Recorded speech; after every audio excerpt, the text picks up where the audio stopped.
that perception is you're doing a good job. up Keep it in up. northern Polynet. And I will move that process forward as quickly as possible. We have a process, we follow the process, but I'm not a big fan of delaying it till after March. But you're not making any promises that on day one you'll be able to open a pipeline? And No, I don't think that's possible. That wouldn't probably be very honest if I could make that promise. That'd be your first politician not to be honest. I talked to you. Thank you, guys. Appreciate it. Susan busted up. Up we go. Oh, thank you. That's great. Thank you. Good to see you again. Are you guys both? You are. I am. Okay. That's west on right at 14. It used to be in my district, I know there. What do you follow you or you just meet us over there? Either way. Okay.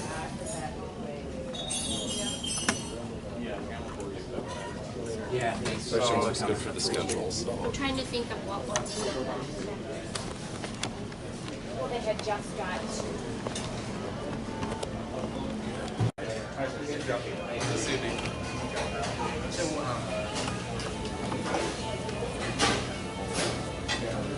Let's see, does a person eat or not eat? You know, I have no reason to. There you go. It's enough to what they were supposed to do. As far as what the state did, I appreciate it, the 22 million, but the other provisions they did as far as allowing local business sales tax, interest, even pay for the rest of that, that $45 million would be a big deal on most of them. I mean, we're talking about 2 counties, 2 cities, and then you've got the other, the extent the 2 rural water systems, particularly they cover, they go all the way up into Lacaparo County as far as their service territory. So, they really have no provisions to help contribute to that. So, and I told my counties, I think you need to sort of sit back and maybe, hopefully, back to the state and initiate it, at least to get about 1/3 of that cost. Maybe the feds will come through and start putting more money into that. I mean, it's a situation where it was interesting. I had Star Tribune reporter asked me, I was actually a lot of this got funded earmarks, and then of course earmarks disappear, so people take the party pays. I said, wait a minute. I said, your context is all screwed up here. I said, the fact of the matter is it was a duly approved project by Congress in the United States, signed a law by the President. I said, no, it didn't get funded by the federal government. It's failure of government. They said, not the Tea Party, it's failure of government. That's where we have to recognize. So, and we should have an attorney general that's one of the court and safety. That's I think once you just and that was kind of and I guess Scott Brady, he hasn't voted for seriously, but he didn't vote for the bill, but he supported this. We were allocated, and because he said this is the kind of thing Right. I think that's a great argument. I mean, it's truly of regional significance that, it's in part of the state. and so we have to sit down. There's also some language, even in some of our cities or counties, there's some language as far as how things get paid. For example, generate federal funds, we need to make sure those funds are being the project first before we worry about the payback, because otherwise we can't get water. And that my goal, I wanted to get actually 2/3 of the project in, so we would have gotten water to the lane, Redstone, and throw a water connection in Ellis County. They're already providing backup water to the state. And so at least we would have had that water to that point, but we weren't able to get to that stage. So, and of course, that $22 million ultimately came from the cash money.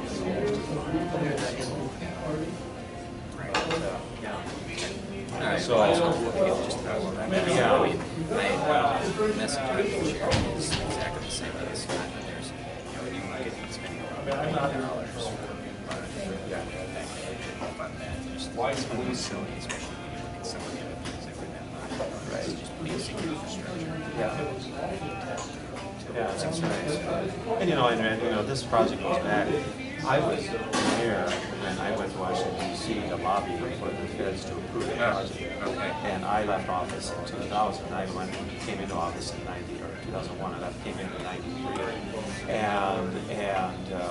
And so this project has been approved for that period of time. And of course the state, yes, all the states and the local units put all their money up front because that was then that was setting our costs at that point. And so we've been relying on the feds because some people say, well, why did you money? Well, you got to have that money coming out, otherwise you don't have water. Got to start somewhere.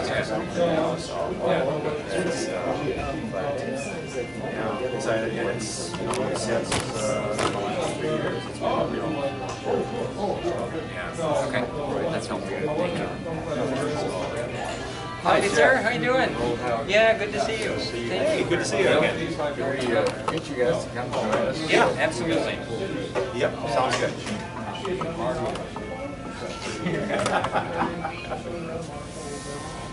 We're heading back there, Marty. You want me to, I'll come in and I'll leave whenever.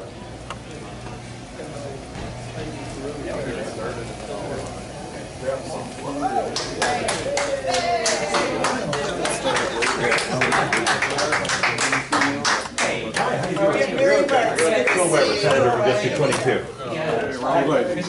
You don't have to hug me, but. How are you doing? Good to see you. Good to see you. Hi, I'm Valerie. I'm I listened to his office last night. Yes, you bet. Hey everybody, can I have your attention? Why don't you grab a seat? We'll do some quick introductions here and we'll turn it over to Marty. And Marty is gonna be the man to introduce Mr. Johnson.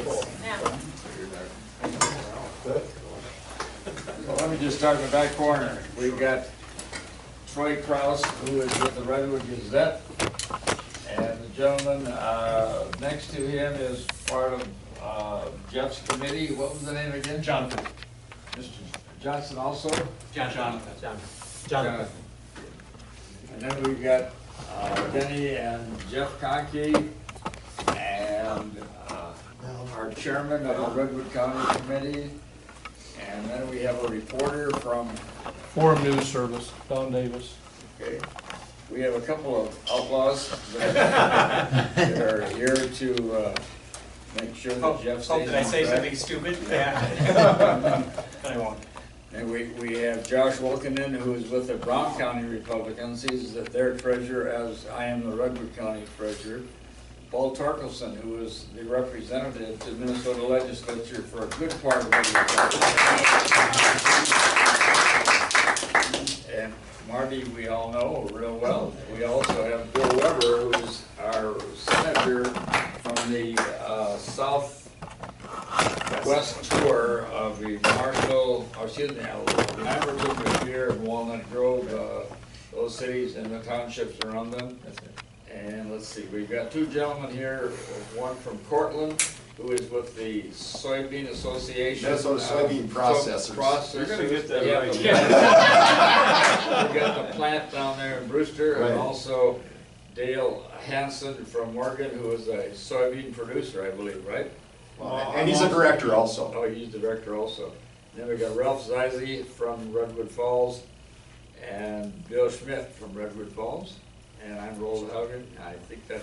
What about Mary? Mary Barr. Mary, I'm sorry, Mary. Yeah, you don't count here. I'm here because I love Jeff Johnson. Oh. Mary is a very dynamic young lady Young, thank you. from the Brown County area and is involved in lots of things, including an association that my wife is involved in. Gene and I are good friends. I've got some literature here that I'd like to walk around or pass around. And then I'd like to turn it over to Marty, who's going to introduce Jen. Very good. Roll, thank you. Roll, thanks for putting this together, by the way. It's great to be back in Redwood County. I was joking with my my neighbor sitting out there, and I told him to come in here that I grew up with. I had 95% in a 5-way race, and we're still trying to figure out who the 5% were. But You really got 95%? 95%? No, I was not kidding. At 95%, Line and Redwood. So there's a reason I'm here with Jeff today, and that's to support him in that. Yeah, at 100% in some of those precincts. Troy's with the Redwood Gazette, and come on in, guys. Hey, good to see you. Hi. Haven't seen you for a while. We want to let everybody know who is supporters of mine to get on board if you already haven't. And we've been doing some things on my own, but I'm glad Jeff came out to our area and has been willing to go out. We were just in Lamberton on a campaign swing and over in Marshall this morning for breakfast. But you can't win statewide if you don't have about 60% in Redwood County, I think is what our target should be, and close to that in Lyon as well. We've got to get your friends and neighbors together, and they've got to get out and vote. It's an off year. It is critical that we carry this area. The polling that came out, I think I'm encouraged by, because we're very, very close to Dayton, and one of the polls was 7 points. And in the subsets, it said that Dayton was ahead in southern Minnesota. I have no idea why, but that's where we come in. Because if you take the southern 3 or 4 counties and draw them across the state, we can make the difference if we carry this area very heavily for Jeff Johnson. And that it isn't rocket science. We've got to carry this area, and we've got to carry it big. I don't know that we can do 95%, but I think if we do statewide, if we can get these surrounding counties to come in at 60% or more in Paul's area and in Bill's area, we can help turn the tide. I think all of you know it's very self-explanatory why we need a different governor. It is very self-evident, but for those of you who have not taken an active role in politics, we're asking for you to step it up, to get the signs out. We have a victory office in Mankato to the east and in Marshall to the west. So if you need things, we can get those to you. We are going to try to do everything we can to spread the good word. But many of you have heard me speak for many, many years, and you don't need to listen to me anymore. We want to make sure that you have any questions answered about Jeff's position on something.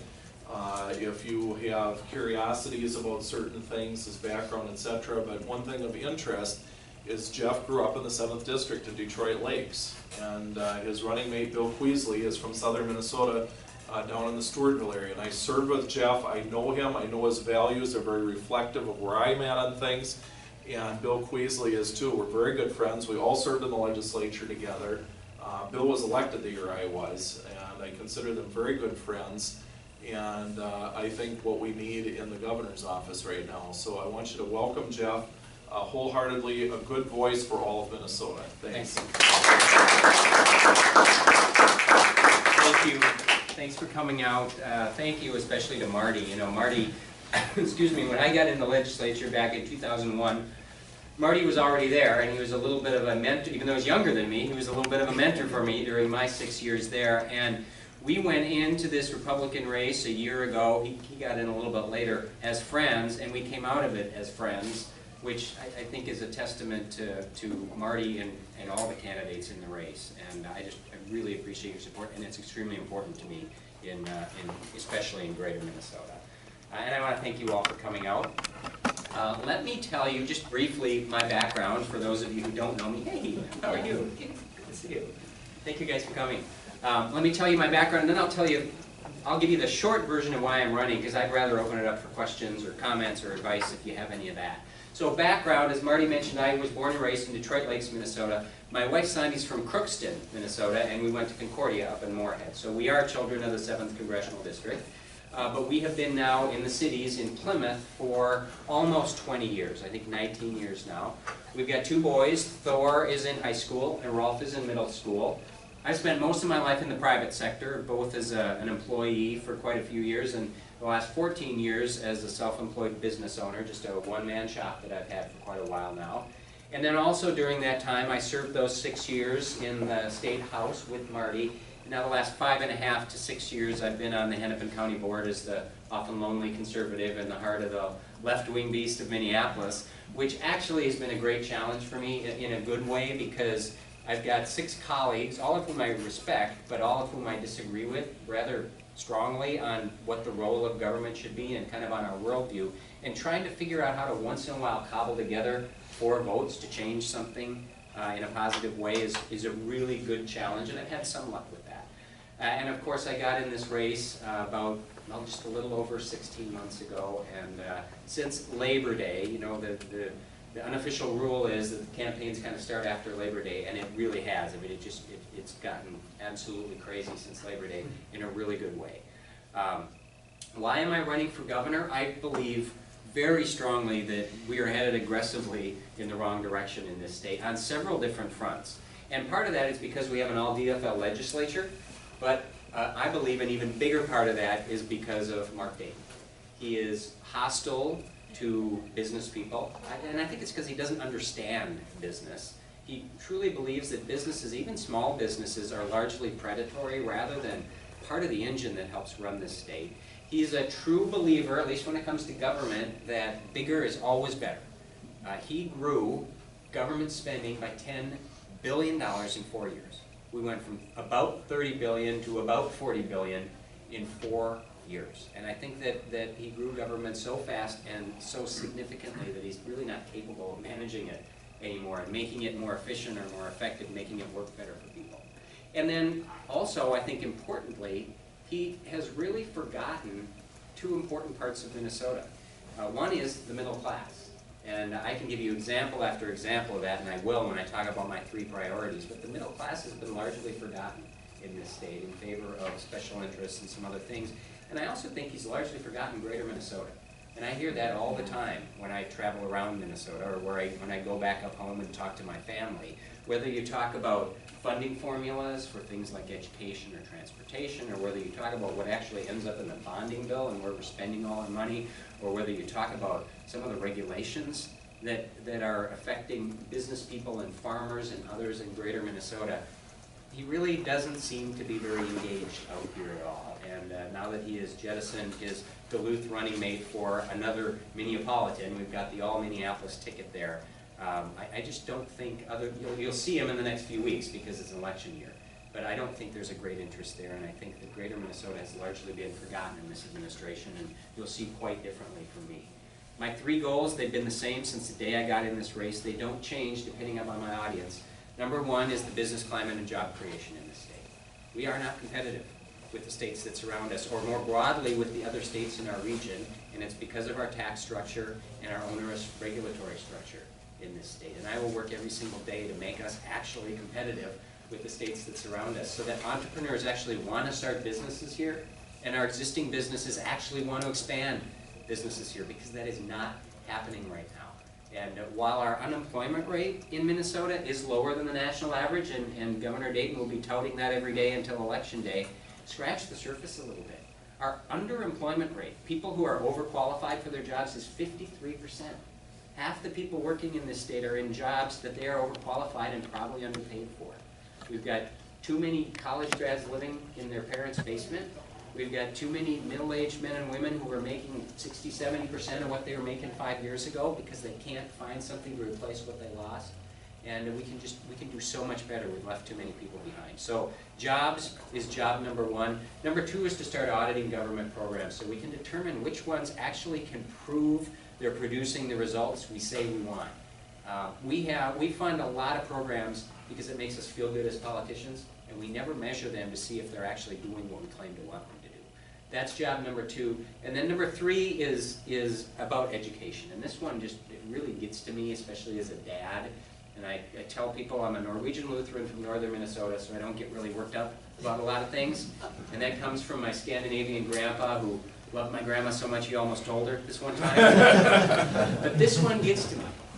We are, or I should say Mark Dayton, is setting education policy in this state based upon what a special interest wants, namely Jeff, the leaders and teachers. Can I get you the Oh, hey, Hey, Governor, how are you? Thank you for coming. We served together too. I'm doing well, thank you. Jeff, can I use this corner with your camera so that when people come through Yep, the that's a door, good idea. they're not.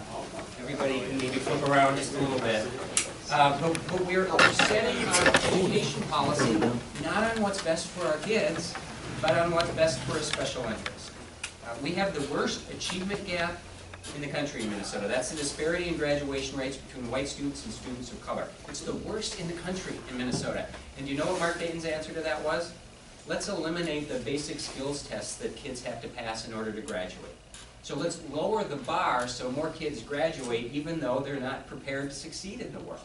That is exactly the opposite direction in almost every other state is heading, including states that have Democratic governors, that are saying, let's make school even more rigorous and let's better prepare our kids for success in the world.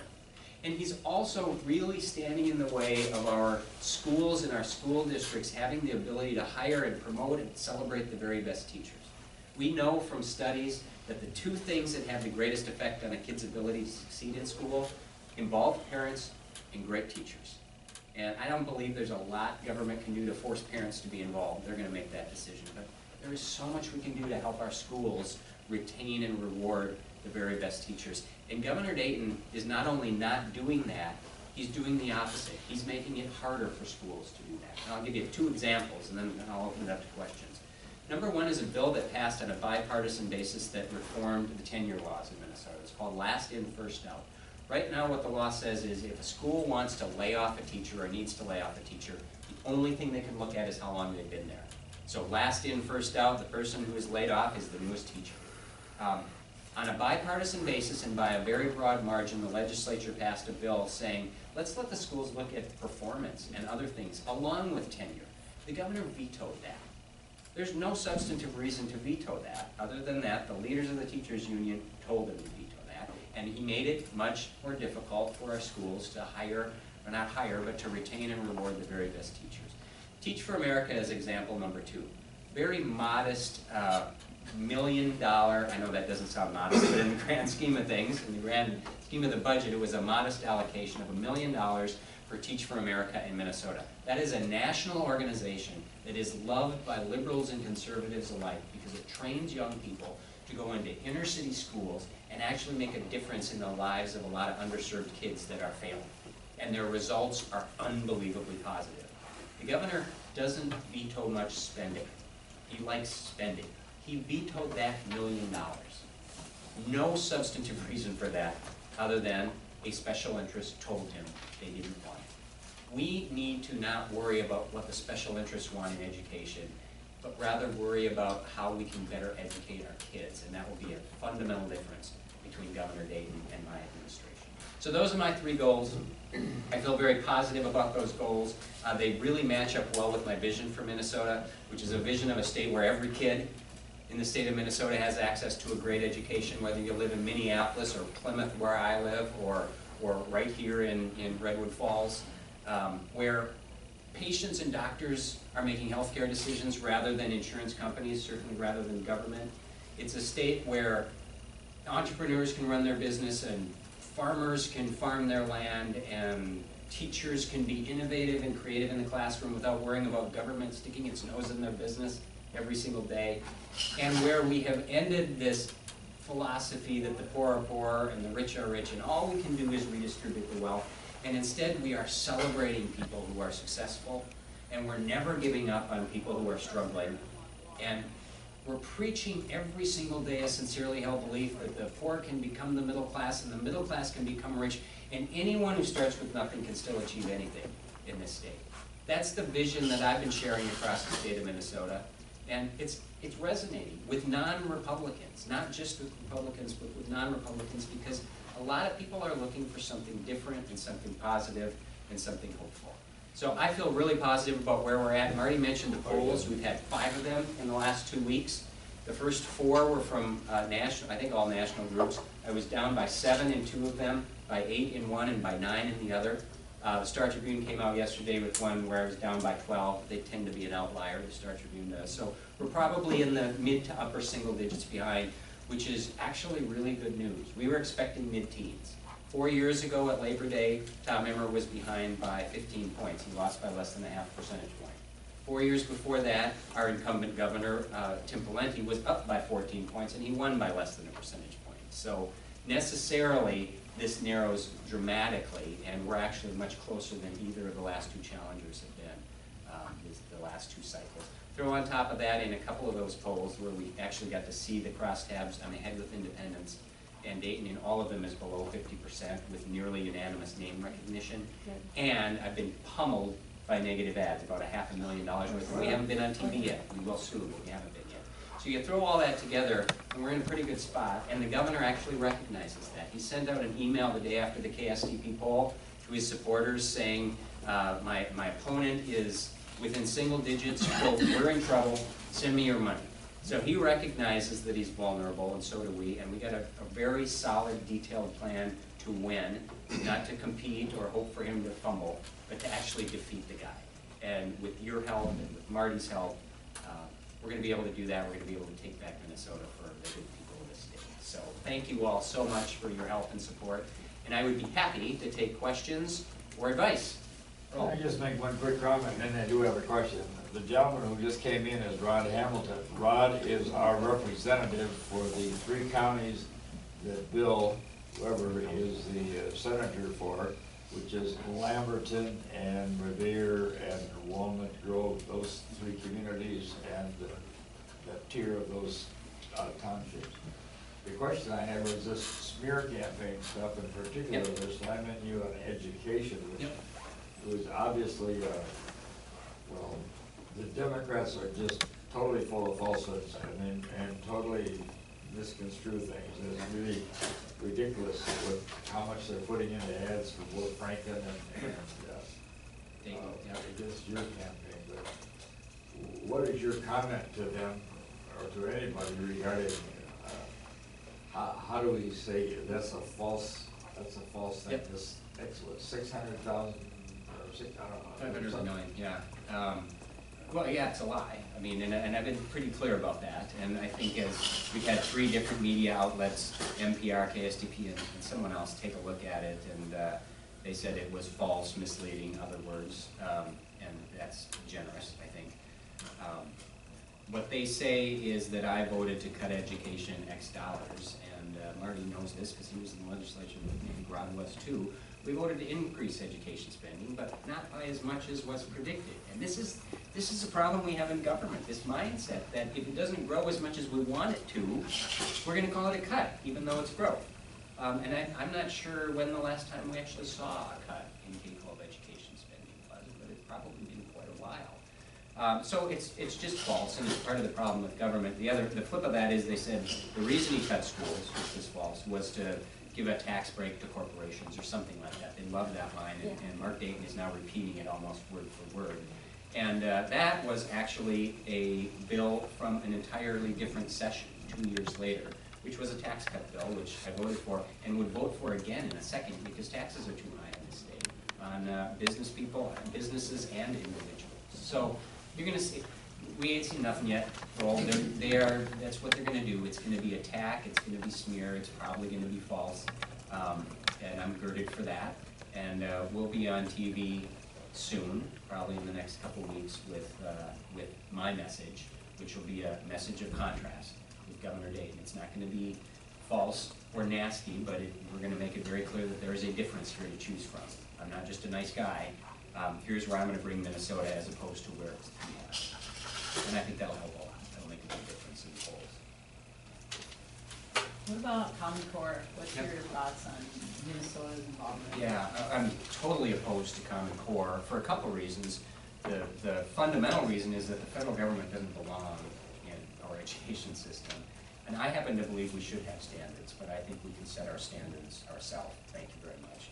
And then when I look at those, when I look at the standards that they've created, we've accepted, we haven't accepted math, but we've accepted language arts, I believe. But now coming up are going to be social studies, history, those sorts of things. And when I look at them, there appears to be an agenda in there. It's not just about educating kids about facts and history.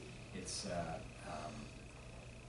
trying to set forth an agenda that doesn't belong in our schools. So I kind of like what Bobby Jindal has done, and I just don't think it belongs here.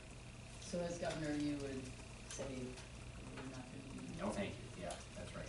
And we have to be willing to do that with the feds a little more often than we do now, because they always dangle a bunch of money in front of us, which is why we say yes. But some of these things aren't worth the money, and that would be the example.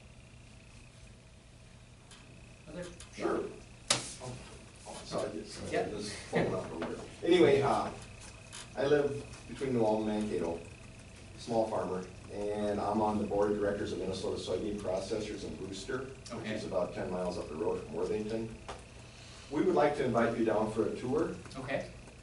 We crush roughly 100,000 bushels of beans a day, and we also produce biodiesel. Okay. And that would be probably the main emphasis of your trip. Yep. Because we want to keep the biodiesel mandate. Right. We produced 30 million gallons last year, which tied with the plant in Alberta for the largest biodiesel plant. And such celebrities as Mr. Torkelson have been down there and toured it already. And I think you probably have too, Senator Weber. That's right, his neighborhood. Okay. And we'd like to have you come down for a tour. Our president, Mike Zins, I'm kind of representing him today, I'm the secretary of the board. Okay. And he said, any day he wants to come, we'll find somebody to give him a tour, and as many directors, Minnesota directors can show up, you know, we'll be there. Hopefully it's before harvest. We got 2,400 stockholder owners, mostly farmers, and at least 2/3, 3/4 of them live in Minnesota. We got some in Iowa and South Dakota also. So that would be great. I would love that. We just actually came from a tour of an ethanol plant moments ago, and I'll have you talk to maybe Jonathan and make sure we get that in the and I did coordinate a little bit with the soybean growers office in Mankato. They would love to be involved in it too. Okay. And I will give contact information to your man, John. Great, thank you. Appreciate that. To that point, that's the district that I serve. Okay. And so I'd be happy to meet you down there too, and Okay. maybe Senator Weber would like to as well. It's impressive. Yeah. It's impressive. There's 80 jobs, direct jobs, and hundreds of supporting jobs, you know, truck drivers, construction people. Yep, no, I would love that. I'll be honest with you, the schedule is always the difficulty because they fill it in with, they fill it in, so. I have to try to find a hole in there, but I would love to do that, make it work, that'd be great. Actually, I have talked to Greg about that as Okay. well already, so it's on your radar. Okay, good. So. That's the key, as long as he knows about it. Okay. Other questions or thoughts? Yeah, Paul. We touched on transportation earlier today, why don't you touch on the Sure. garbage? I happen to believe that well, I don't believe this is true, the focus, all of the energy on transportation for the past 2 years, since we got all of ethanol control, has been on every form of transportation other than roads and bridges. So it's light rail trains, it's commuter trains, it's so-called high-speed rail, it's streetcars now, and trolleys, it's sidewalks, it's bike trails, it's everything but roads and bridges. And of course, it's roads and bridges that everyone in the state relies upon, not just to get themselves around, but also to get all their stuff around, to get the food to their grocery store, or to get the fire truck to their house if there's a fire. And we need to reverse that set of priorities. Roads and bridges has to be at the very top of the list. There are certain areas of the state where you probably need another mode of transportation. I happen to believe buses work a lot better than rail does, or certainly, I mean, there's this new thing with streetcars and trolleys now where we've got to bring them back. We essentially pulled out that old system 100 years ago because we had moved past it, but now we want it back because Portland has it, and that's kind of the mentality. But the focus has to be on roads and bridges, and you will see a pretty aggressive focus in my administration on that.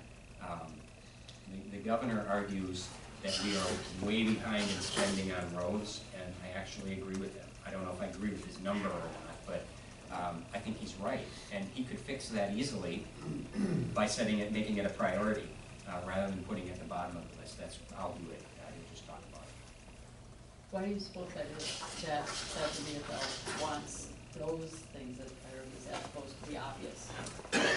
You know, part of it is just a romanticism about trains. I hear this is my life on the Hennepin County Board. The trains are a religion on the Hennepin County Board, and it's, you know, all all the cool cities have them, and so if we want to compete, we need them. I think there's also a bit of a belief that amongst some that cars are bad, and that we've got to get people out of their cars into a different form of transportation for whatever reason. I won't speculate, but there's a bit of an agenda there as well. But it's when you actually look, if you want to spend people's money more effectively and efficiently, trains are so clearly not the answer, because it's just the cost-benefit analysis is terrible. And I've told people, you show me a train where the cost-benefit analysis makes sense. If you spend X dollars, but it clears congestion off the metro roads, for example, I'll listen, but they don't do it, and we subsidize them very heavily, so. Is unions involved? You think that's part of it? I'm not sure the unions are involved much. I mean, there's certainly an interest. I mean, road building brings jobs just like rail building does, so I'm not sure it's unions as much as it's probably more environmentalism. Yeah, certainly environmentalism. is Get part of cars off the highway. Right, and that is just a philosophy of some of it. They want to create dense cities and force everybody into them and have everybody have a small lot. I mean, we see this from the Met Council, and they get everybody out of the car because they want to see a different place than what we have right now in Minnesota. I don't think people want that. Yeah. He really tends to follow the line of the metropolitan thinking. Mm-hmm. I think that's where he feels so much of his base is. So he really is enamored with these people. These are his kind of people, so to speak, and he's going to reach out to them more so than outstate. Yeah. Like you said, he's kind of forgotten us out here. Yes. And you really need, I hope you will really keep bringing the outstate into your campaign, because we kind of, people I talk to feel forgotten. I mean, really, they just say, oh, he's, the roads out here are just terrible. And he's, like you said, he's not paying attention. No, I think that's true. You're going to see more of it now just because it's election time. Oh, yeah. But I think that I've heard that all over the state for the last Yeah. year, that people feel like, well, the governor doesn't really understand us, and he doesn't seem to want to, and we just don't see him. And I think that's true. I mean, you guys can speak to this in the legislature. There are some of the legislators who have lived in Minneapolis or St. Paul all their lives. Yeah. They don't understand why anybody would want to live out here. They don't. They don't get it. They think greater Minnesota is where their food comes from and where they've got their lake homes, and that's about it. And they don't get that people would actually want to be here because it's different, and in some ways it's better. Do they forget that farmers are really businessmen? They are small Yeah. businessmen, Absolutely. and I mean, they don't think in terms of that. Right. Business is downtown Minneapolis skyscraper. Yeah. And so they just can't comprehend, and I think as you're speaking in that, to let the people outstate farmers too, that, hey, I'm for you, you are a small businessman, and No, absolutely, and I don't think they've forgotten it, I just don't think they ever understood it. Oh, And yeah. I think a lot of them probably think that most farmers, are They're driving just on an farmers. old tractor with Yeah. smoke coming out of the stack, and, and if they were to spend a half a day at Farm Fest and see how farming works now, it would absolutely blow their minds. 'Cause well, the it's- cost of their equipment Yeah. too, I mean, they It's a really complex don't. business, It yeah. is, and they don't understand it. No, they don't. Yes, sir. Since I have a chance to ask you this, I've been employed by a local townships for 33 years now as a tax assessor. Okay. And as it stands now, I can only do it for like 4 more years because they changed it that you had to be an accredited assessor instead of a certified. And it would cost, there's about 10 of us in this county and other ones in other counties that are affected by this. We'd have to spend about $10,000 between time and schooling, and it really wouldn't help us in our job of doing rural assessment. You ever think they could maybe put a grandfather clause in of 20 to 35 years, anywhere in between would help me out. Yeah. But, Well, that goes to, I didn't know that issue, that's, that. I've talked to Paul about this once, but since it doesn't come into effect until 2018 or 19, it's getting put off on the shelf for a while. Well, that would, I mean, it would make sense to me that you do that rather than to push people out of the profession that they've spent their entire life in. But it also goes to a bigger problem that we have in Minnesota, this regulatory concept and occupational licensing and all the requirements. I mean, I think we're one of the worst in the country when it comes to the number of different professions or workers that we require to purchase an occupational license. In many cases, they're not cheap. Hair braiders was the most recent one. People who braid hairs need to get licensed for that, and it's silly. I mean, and we've gotten out of hand with government believing that they should just control everything that we do because we can't make rational, normal decisions on our own. So I think that goes to a bigger issue of just government overreach and some sort of grandfather. I'm not sure why they did it. I don't know the background. Well, whether apparently it there necessary or not. was something that happened north of Duluth, that the person wanted to, the legislator wanted to get out of the job, but the local place wanted to keep him, and so then they increased the requirements. And the requirements that you have to take would not help me at all doing what I do. It's usually bad policy to pass a law because this one thing happened this one place once, but we do it all the time. That's right. That's what happened. One incident happened, and rather than discipline the individual who created the incident, they want to re-regulate the entire industry. Yeah, that wouldn't be my philosophy.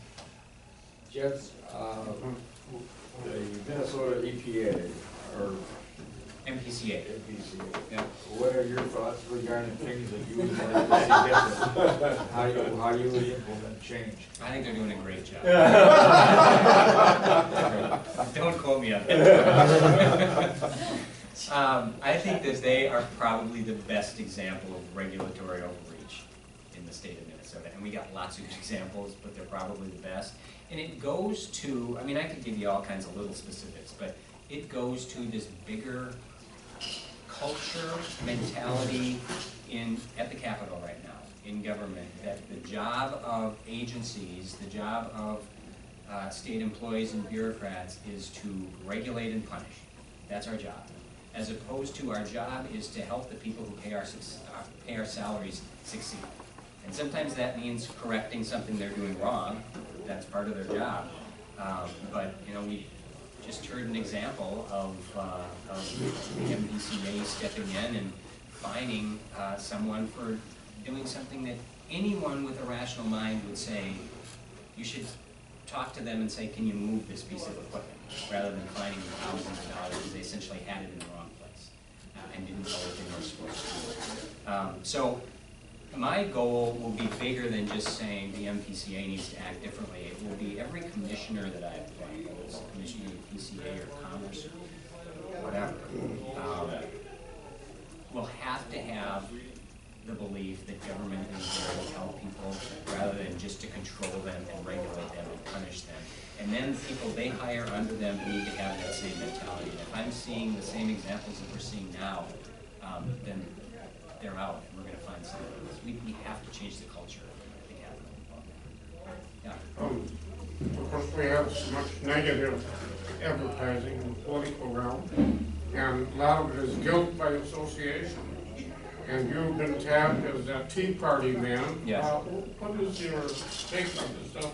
What is your strategy to combat whatever?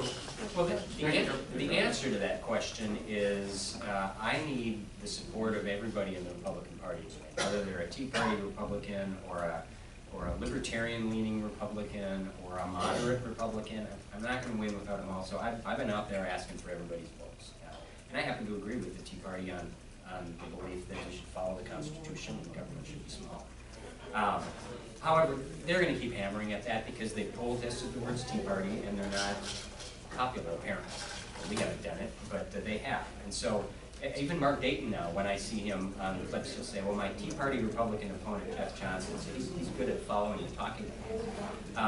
The response to that, I'm not going to spend my on-air money responding to their ads because I can't get sucked into that. We've got our message going to move forward. But I think that, you know, part of it's just demeanor and personality, what my focus is going to be on television. I think that will largely blunt it. I also have the support of Tom Horner, who took 12% of the vote, largely from Tom Emmer last time, and a lot of us were mad at him for that. But I need him and former Republicans like him if I want to win. And he's out there. He's down in Rochester today, stumping for me. I think that will be a huge help, kind of blunting the Tea Party label. So, I mean, it's really just going to be about how I present myself and the issues we talk about. And, you know, if you just talk about policy, most Minnesotans probably agree with your average Tea Party. They might not always agree with maybe the style or the way they go about things, but I think on actual policy, a lot of Minnesotans probably agree that government has gotten too big and overbearing. In regard to the claim that the governor is giving big property tax refunds, in your debates, are you going to bring out the fact that he also raised the taxes first so they could give out some refunds? Well, and property taxes, if you remember right, last year when they passed the $2.1 billion tax increase on a party line vote, I assume, he promised that property taxes would decrease by $141 million. He didn't say this is what should happen if local governments do their job. He said this is what's going to happen because of this huge tax increase. And the property taxes didn't drop last year, and they're not going to drop this year. They've gone up. He'll argue they've gone up at a slower rate. But his promise was that your property taxes are going to go down because of this, and that was not true. And I'll continue to remind people of that. And then also, I mean, if he wants to campaign as a tax cutter, I mean, I think that is laughable to most people, and I will certainly point out the fact that he has raised taxes. He had the biggest tax increase in the history of the state, and he was forced to rescind a little bit of it, not because he wanted to, but because the public outcry was too great, and so he needs to be honest with people. He proudly campaigned as a tax increaser, and so I suspect he's consistent. He'll proudly campaign as a tax increaser in this campaign. We'll see. Can you give us a preview about what a Johnson tax cut reform plan might look like? I am not one who believes that we can fix the problem by, you know, just picking this tax and let's cut it 0.5% or 1% and kind of cutting around the edges. I think we've got to look at everything. I think we've got to look at property taxes and sales tax and corporate tax and income tax. I don't suspect that we'll be able to comprehensively reform that until the second biennium. I think it'll take us 2 years because we need to change things dramatically in the state. And my philosophy is low, broad, and simple. And the key of those three words is low. We need poor taxes in the state. And you know, we may or may not have a surplus going in. Actually, the returns right now leave that in question. But I think there will be room to do this on a bipartisan basis, which will be the only option. There's going to be a Republican Senate. We know that. Hopefully, we'll have a Republican House. You know, lowering them is the key, but not just taking one little piece. I think we've got to look at everything. And Mike Vekich had a bipartisan commission under Pawlenty where they came up with some really interesting ideas to make us more competitive with our surrounding states. And it had some controversial stuff in it, so it got shelved, and we never really saw it again, which is usually the case with reports and task forces. I'll pull that off the shelf as my starting point. I don't agree with everything in there, but it's a good starting point, and it's a starting point that you can bring to some at least relatively business-friendly Democrats and say, what things can we agree on? Really, we're getting killed. When every state that surrounds us has billboards up saying open for business, I mean, if that doesn't tell us something, I don't know what will. Yep. So part of the problem is semantics, isn't it? When you talk about tax cut, you pointed out that you're in favor, perhaps, of not raising taxes as much as the Democrats are. And I would suggest that you point that out Yeah, yeah. Well, I actually happen to believe we should cut taxes. You know, I don't think the tax increase that they passed last year was at all necessary. We have plenty of revenue. We just need to prioritize things better and make smarter choices. And actually, if we could do things to make our business climate more competitive, the economy, we 6 of the last 7 months have been under the revenue projection. This is the result of the huge tax increase from last year. We're seeing it now this year. And if we want a vibrant economy, money comes in better when businesses are expanding and when entrepreneurs are choosing to start their businesses here. And that's not happening right now. I know that we'll hear that everything is rosy and perfect in Minnesota, and Mark Dayton turned everything around. But if you look at 2014, what we can look at now after those huge tax increases kicked in mid-last year, I think if you look at 2014, that will tell you what we're looking at going forward. We have one of the worst job creation numbers in the country in Minnesota, 2,900 jobs in Minnesota in all of 2014. I think there are maybe 3 or 4 states that are worse than that in the entire country. And our revenue is not meeting projections month after month after month. So that's what we're looking at going forward if we don't change the direction. And unfortunately, people aren't going to feel that until next year. So, you know, I have to be smart about how to make that argument. I don't just want to be, you know, constantly on the attack because people believe the media when they tell them that everything is going okay. And I think we need to point that out because that's what the future holds for us if we don't change it. Well, do you have any vision for how you're going to reduce the size of government? Are you going to create some group that's going to go and look at all the various programs and tell you which ones? Yeah, one of the things you'll see on my brochure that I've talked about is starting to audit government programs. And I think we need someone from the outside to do it because when we try to police ourselves as a government, I don't think we're very effective at that. And so, and this is not an audit of agencies to try to root out fraud and waste. That's fine. But what I'm saying is let's look at every single program that taxpayers fund and measure whether it's actually doing what we claim we want it to do. And some are and some aren't. And the ones that aren't, we should end. And that is, I mean, we'll start with human services because those are the easiest programs to measure. You can measure whether you're moving someone off of welfare to self-sufficiency. And if we're doing that, we're doing it long term, then the program's working. But if we're not, if they go back on welfare in 6 months or 3 months over and over again from this program, the program's not working. We should stop throwing money at it. And that is how we're going to get our arms around what one of the biggest cost drivers in the budget is, which is health and human services. And you don't see any across-the-board percentage decreases of budgets for departments? I don't like that because, you know, my belief is that there are some things that government should be doing and there are others that it shouldn't. There are some things that are important and others that aren't. And I would rather try to figure out which programs, number one, are important and number two, are working. And fund those and stop funding the others rather than do the across the board. Now, you know, one easy thing to do would be to say the agencies and their administrative expenses, maybe they could afford to cut X%. But that's a drop in the bucket in the grand scheme of things. The savings we're going to get are from the programs. And I think the only realistic way as a Republican to say we're going to get our arms around the human services budget especially is to do it that way rather than saying I'm going to go in and cut X%, lose half the population. They say, well, you heartless Republican, of course you don't care about anybody but your rich friends, right? And instead, if we go in and say, let's figure out what's working, let's figure out what's actually doing what we say we want and fund those programs and stop the others, that's how I think we can really get a handle on it. One of my favorite ex-presidents, past presidents, Abraham Lincoln said, if you give the truth to the people, they will make the right decision every time. Perception is reality. How are you going to get the truth? Part of it is just campaigning and hopefully getting the truth out through all of you and everybody else around the state. But in reality, it's about being on TV. So that's money. TV is still king. We're going to have a very aggressive social media program to reach some of the people who we're not going to reach through TV. And we'll certainly use rural radio because it's very cost effective.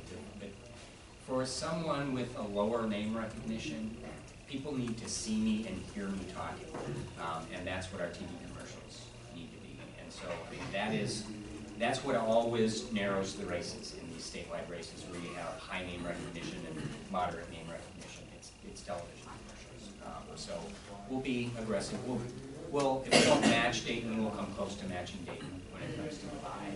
I think we'll be able to actually probably match him, and we'll be on about the same time he is. I might be a few days later, but once we get on, we're going to stay on all the way through. And that means I got to spend a lot of time raising money. That's just the reality of it. I probably spend half my time raising money, and that's how politics works. But that's how I get the truth out. The Scandinavian name gives you about 3 points. Yeah, that's right. We gave away more Jeff Johnson for governor bumper stickers to people who knew someone named Jeff Johnson than but I'll take it. Words. All right. Yep. There was an interesting headline in the Star Tribune on Sunday. It said that Jeff Johnson suffers from name recognition in Minnesota. That kind of elicited a little chuckle on my part. Yeah, that's a weird way to put it. You're right. His name is Olson.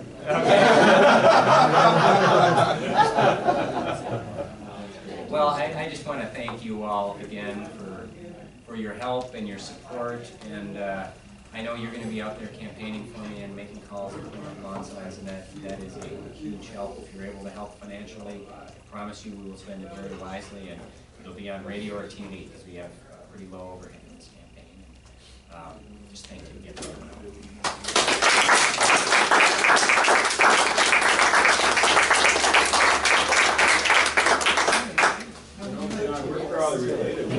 Sure, guys. I think we should. You do have all of your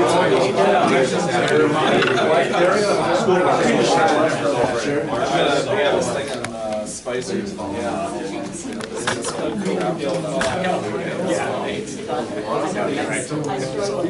Oh, he's done. How you doing? I'm doing okay. How you feeling? How's your health? So, I was chuckling at that. So, we can, I can send you.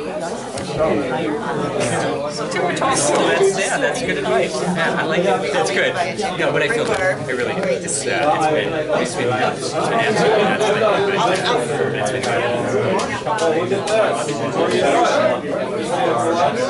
I appreciate that. One of your fans. That's right. Thank you.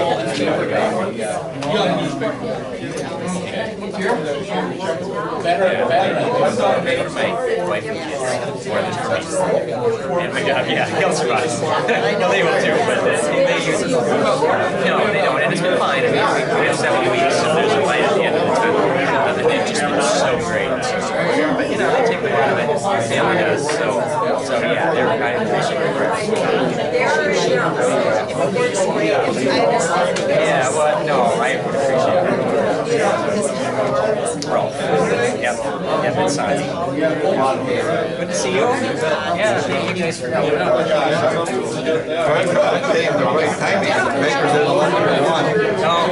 No, really. Signs at 10:45, so we were late actually. Yeah, no, it's all right. We're thinking about the beginning of your talk, so. No, that's great. No, I don't think we started until But it was only till 12. Yeah, we have to leave at 12. Well, actually, I mean, he had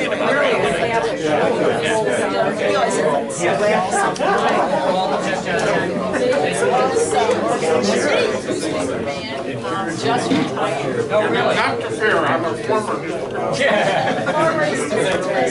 That was Okay, good. Yes, and you were at a prime razor. So you did your whole life with your newspaper? I didn't have your email. This is Sleepy Eye. This is Brown County. John, you need to see one of these too. He is a veterinary conference in St. Paul, so he can keep up his license. But this is the information. I know you. I think you enjoyed it last time.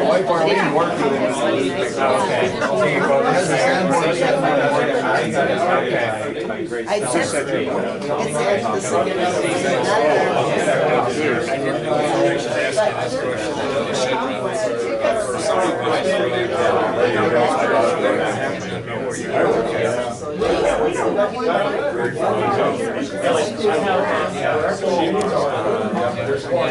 That's what I'm going I bet it's the same thing.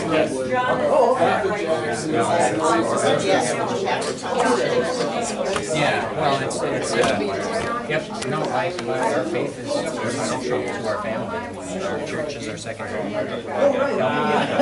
Independent Lutheran church in the Twin Cities. I've been very involved. Formerly ELCA, that's right. And, you know, I'm a confirmation teacher and Sunday school teacher. I'm doing confirmation during the campaign. One personal thing that I'm doing is I never quit on those boys halfway through it. So, That's one of those. Also, you were president. That's right. You were president. Complaints on his list. Right. Yeah, it has to be tarred, you just can't put gravel there. Right, yeah, we looked at whether we wanted to go with this. Oh, I'm serious, man, I had one of those like One of the others, we just thought we're a big enough church that independence works for us well. That was a big problem with the LCA. Oh, it's like a bump. You have remote. Sure, yeah. Oh, really? Yeah, Wall and Lane are great. They've been good supporters too. Yeah. Oh, really? Okay, yeah. Hey there. How are you? Yeah, thank you. Really nice to meet you guys. You're taking multivitamin, anything like that? Bring it on. We're kind of concerned. Want to keep you healthy. All right, I'll take No, that's good advice. I will. I'm not taking multivitamins. You should. Yeah, I'm getting older, so maybe that's a good thing. Use a stool to take vitamins. That's right. Well, good to see you guys. Thank you. Thanks, Will. Appreciate it. We had lunch here yesterday. Yeah, it's kind of a health hazard, you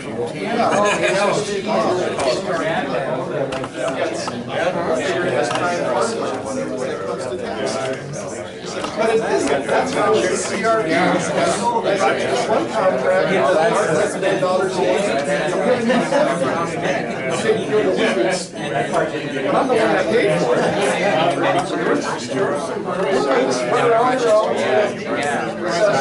Yep, I think that's the first time I mentioned that, and she's live energy.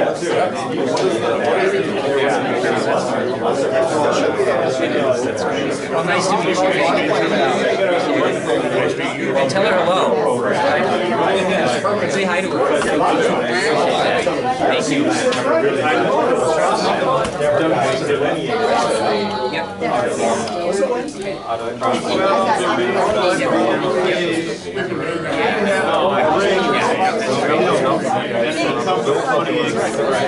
There might be horrible right down in the middle of it, that really good farm group. So then the argument was, well, you should leave it like it is. It was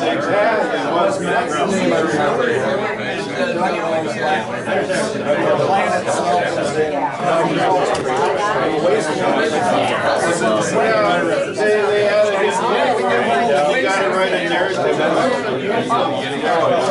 Write in the narrative on a 1974 one-story rambling house in town. Well, no, it's A friend of mine could have got the credit, not too much probably did, but now it's like 3 times more stuff you have to do. their job is So that's what we're going to see from them. 10 of us, or none of us are going to contribute because we're all getting older. And we want to invest $100 in 6 weeks of our We'll hire the county to do it, not the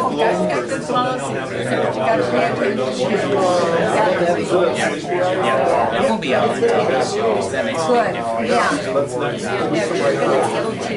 I know you can't took 5 minutes. Right. I know, 30 seconds is not much time. Well, I mean, when you were talking about. I'm not buying a ticket now. No. That's where you're really gonna. Yeah, well, the TV commercials, I mean, I want to get my message out there as opposed to respond to him, but also contrast it and say, here's why he's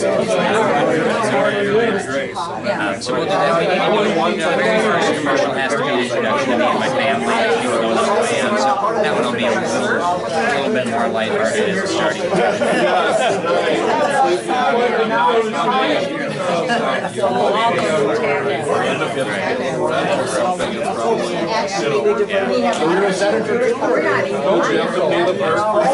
That's right.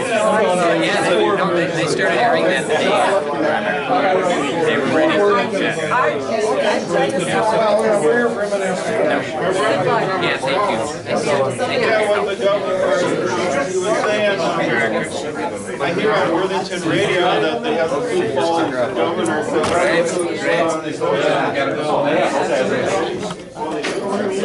I hear him on Worthington Radio.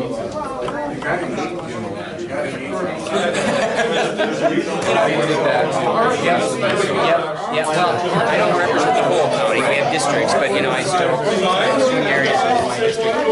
Honestly, I think it's about where's your focus and what message do you bring, and I talk a lot about actually making government work and taking the money we already have and using it more wisely as opposed to constantly saying we need more and more and more. So reform is a big message, and I think independents and even Democrats are very open and interested in that message because they recognize the government doesn't spend money wisely.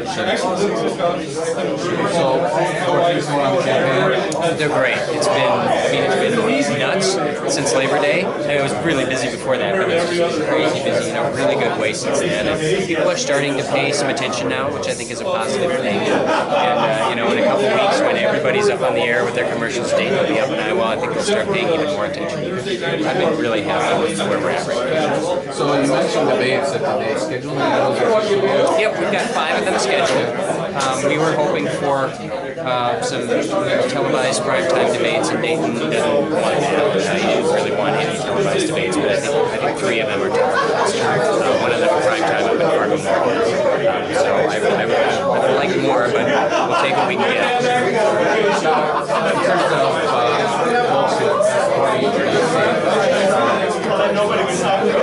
in the state, you mean? I'm very strong in northwestern Minnesota because, well, I'm from there, my wife's from there, we went to school up there, our families are all still there, so then, you know, and those are a lot of swing counties up there that hopefully will lean Republican this time.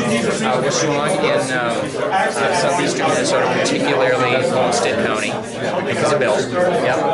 And also I've paid a lot of attention to that area, been down there a lot. I'm going to be strong in the western suburbs in western Hennepin County, which we, as Republicans, we really used to rely heavily on western Hennepin County and put us over the top in statewide races. It just hasn't been that strong lately. Get a lot of those moderate Republican voters back. Even though I'm conservative, they know me and trust me. No, we just, I mean, you kind of heard the spiel, so I'm going to have a focus on Greater Minnesota, not just as a candidate, but actually as governor, because if Greater Minnesota is not thriving, then Minnesota is thriving. Sure. I just actually had a chance to talk with your running mate early on in the campaign back in June. Okay. And, I remember under Trump talking about the put in place putting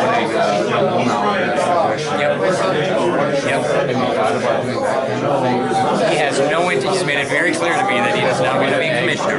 Right. No, in fact, he's going to continue to farm, at least part-time, and he'll be a key part of the team on ag issues and on transportation issues, but I don't think he wants to be a commissioner, so probably not. Okay. Great. Good to meet you. Thanks for coming out. Appreciate it. You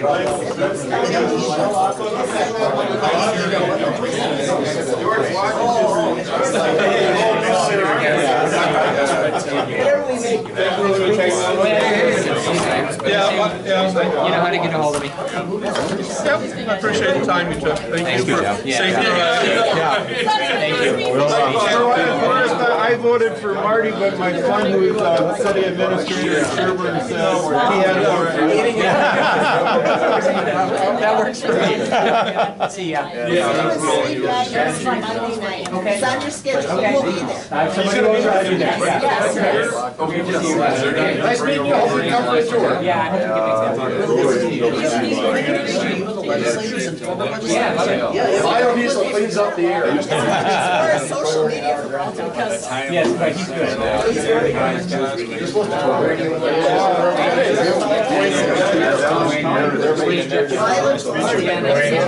Real hard to show. I don't envy you. I will. Just for idiots. Oh, okay. Been here in town for a long time. Okay, so you are right in. Yeah, we're right here. We have another facility on the side. Okay, so we're Go to your grandpa. That's awesome. Wade Park. She's librarian, so I think she probably knows You are. yeah, so I think that's get right down there. Have to get her number. Are you gonna take this?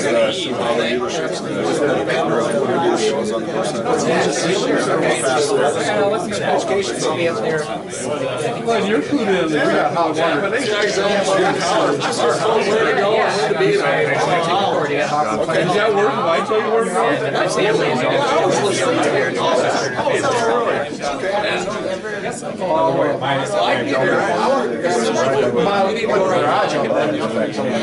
I told her to keep her cell phone handy. I kind of told her how to get here from my Thank you. Son of a single building. Really? That's kind of funny. Yeah, I just want to say hi. Yeah, thank you. Great to meet you. Thank you so much. Thanks for putting this together and all you're doing everything. This was great. No, I appreciate